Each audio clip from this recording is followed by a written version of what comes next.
Hi everyone, welcome to Susan's Cooking School. Today we're making no-knead rye rolls. They're delish. To make the rye dough, we start the night before. Here I have 10 ounces of bread flour. Add 6 ounces of rye flour, 2 teaspoons of caraway seed. Give that a stir.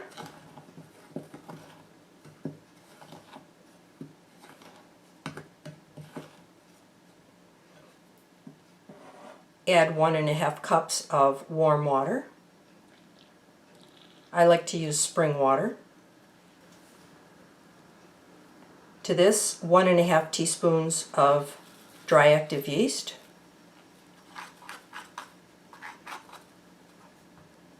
I'm just going to stir this a little bit and let it sit for just a minute or so to soften that yeast. But before I let it sit, I'm going to give the yeast a little extra food with 2 teaspoons of sugar. Alright, just let this sit for a short while and be right back. Alright, our yeast should be softened now. I'm going to add 2 teaspoons of salt. I'm using kosher salt today. And this dough doesn't need to be kneaded, but it does need to be mixed. So we'll give it a good mix in a bowl. And this takes about 2 minutes.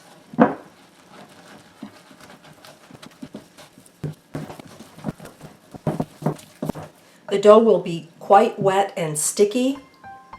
It's not quite done yet. Alright, so it's been 2 minutes. Just cover it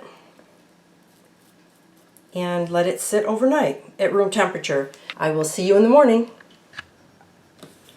Good morning, everyone. Let's check the dough. You can see it's risen quite a bit. I'm just going to scrape this down. Get a good close-up of how that looks. It's beautiful. So I'm just going to scrape this down. It has a wonderful aroma.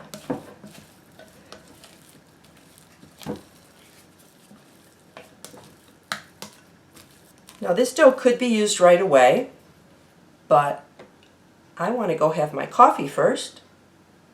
So this is going to go into the refrigerator, and I'll use it when I'm ready. See you in a bit. Okay, our dough has been in the fridge for about 2 hours. So now we're going to take it out and we're going to divide it up and shape it into rolls. This dough tends to be quite sticky, so you'll want to put a lot of flour down on your table or cutting board before you empty the dough out.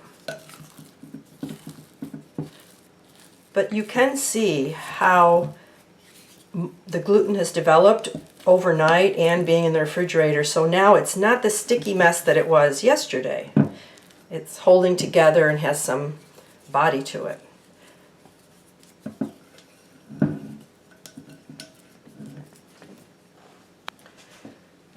So I'm going to just flour the top of this because, as I said, this dough can be quite sticky.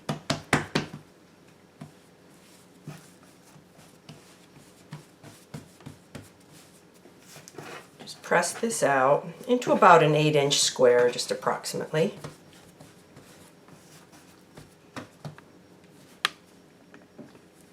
Flour it as you need to stop it from sticking to your hands.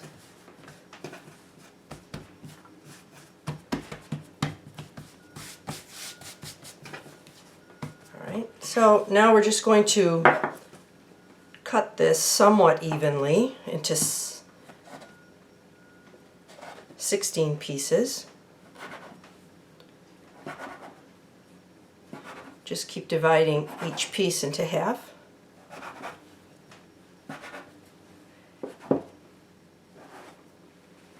And as you can tell, these pieces aren't exactly even, but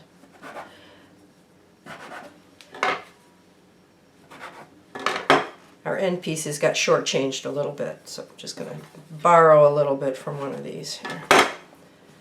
put that together. And also this one. You want enough flour to prevent these from sticking, but you don't want a ton of flour on these when you go to shape them, just enough to stop them from sticking. Alright, so now we're going to shape these into figure-8 rolls. And when you're rolling these out, you don't want too much flour on the area we're going to roll them, because you want them to stick just a little bit, otherwise you won't be able to roll them out. And don't roll it too thin either. Just put enough flour to stop it from sticking. Alright, so I'm going to take the right side, put it over the left, bring it under, and through the top. And you have a nice little figure-8 roll. You don't have to do it in this shape. You could roll them into little balls if you want. I have here a sheet pan with parchment paper prepared, and I'm just going to put these rolls on here.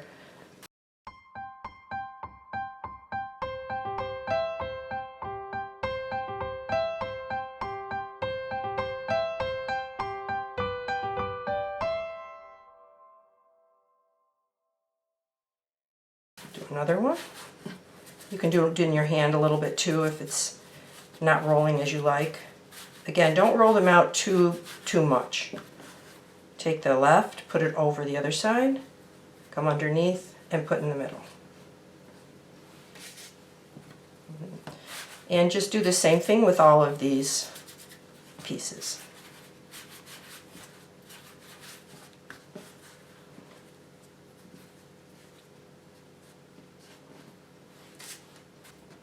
Because rye flour doesn't have the same gluten in it that wheat flour does, it does tend to make a stickier dough.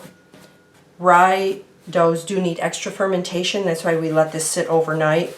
Otherwise they have an unpleasant taste if you try to make them too quick.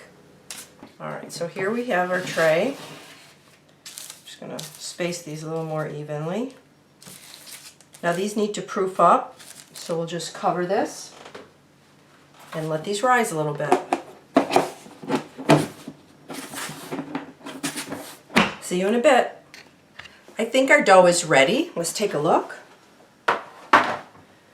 This dough is very sticky and it's a high moisture content, so I'm going to stick my finger in just a little bit of flour and just press down. And you see it's holding the indentation, which means they are ready. So before these go into the oven, I'm going to make a little topping for them. I'm just going to take a half a teaspoon of salt, a teaspoon of caraway seed, and a teaspoon of rye flour. This is the rye flour that I'm using today. And I like to buy caraway seed in the bigger containers because it's much less expensive. I keep this in the refrigerator, and I keep the rye flour in the freezer if I'm not going to use it for a while, because it can go bad on you. So we'll just stir this up. Next, we are going to brush these with a little water, gently so we don't deflate them. You could also spray these if you have a squirt bottle that you use for that purpose.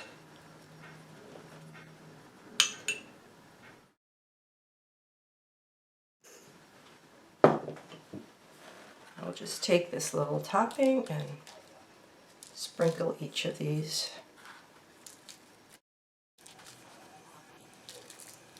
Alright, so now these are going to go into the oven, and I'm going to attempt to transfer these to the cutting board I have beneath so that I can put these directly on the stone but still on the parchment paper. You don't want to try and remove these from the parchment paper because they're too delicate and too wet, and they will stick and just fall apart. So I should have put these on a flat tray without a lip, but I didn't, so let's see if I can still manage to do this without totally destroying them. Well, I destroyed one a little bit, but it should be okay.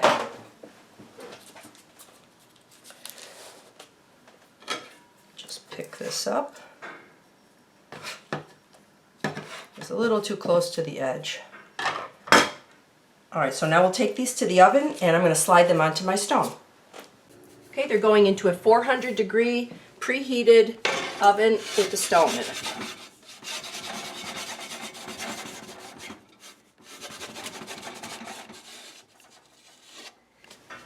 All right, we'll take a look in a little bit. All right, they've been in the oven for about 25 minutes. I think they're ready. So I'm just going to slide this parchment. Be very careful if you do this yourself. Slide this parchment right back onto this board.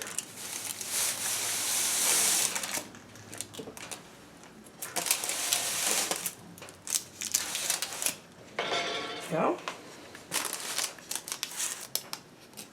And they look quite lovely. We'll do a taste test in a few minutes. Let's cut one of these open.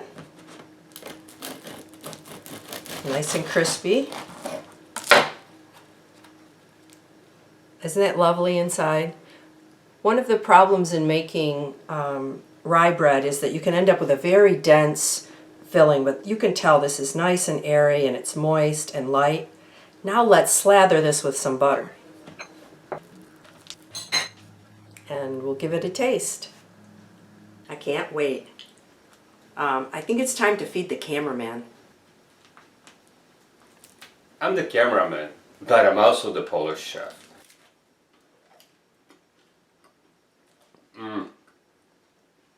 Tastes like the old country.